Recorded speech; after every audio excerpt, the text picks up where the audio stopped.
Aawit muna po tayo ng isa pang awitin bago po tayo magtapos at bago po natin makita yung mga paalala po sa ating screen. Kuya Gerson, isang pag-awit. Amen. So, thank you po, Pastor, sa mensahe ng Panginoon na binahagi niyo po sa amin. So, patuloy po tayong umawit sa ating pong Panginoon. Awitin po natin, Dakilang Katapatan. Sadyang kay buti ng ating Panginoon.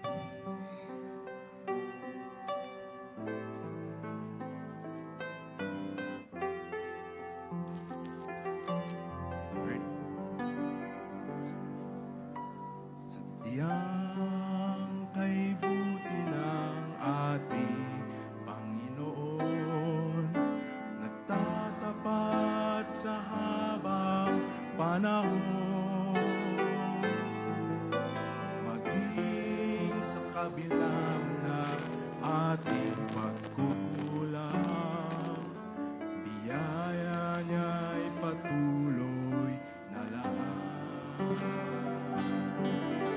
Katulad ng pagsinag ng gintong araw, patuloy siyang nagbibigay tanglaw.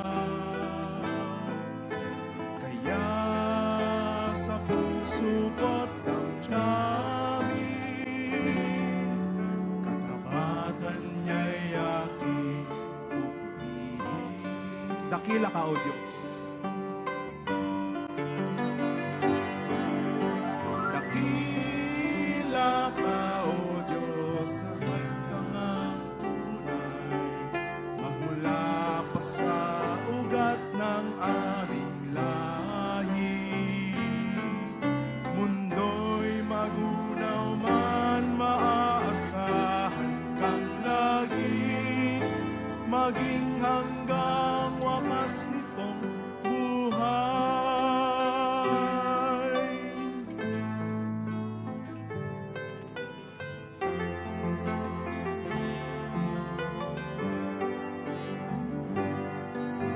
Kaya, O Diyos, ika'y aking pupurihin, sa buong mundo'y aking aawitin.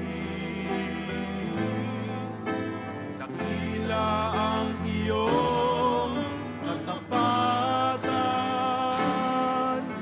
pag-ibig mo'y walang hanggan.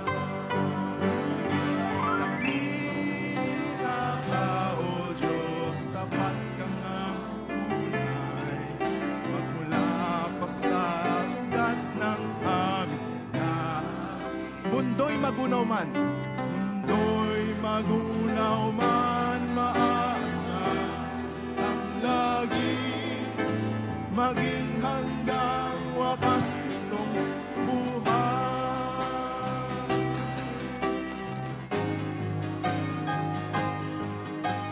Dakila ka, O Diyos, sa habang panahon, katapatan mo'y matibay na sandigan. Sa bawat bighati, tagumpay man ay naroon, daluyan ang pag-asa kung kailangan hinahon. Pag-ibig mong alay sa amin, noon hanggang ngayon. Dakila ka, O Diyos. Amen. Amen.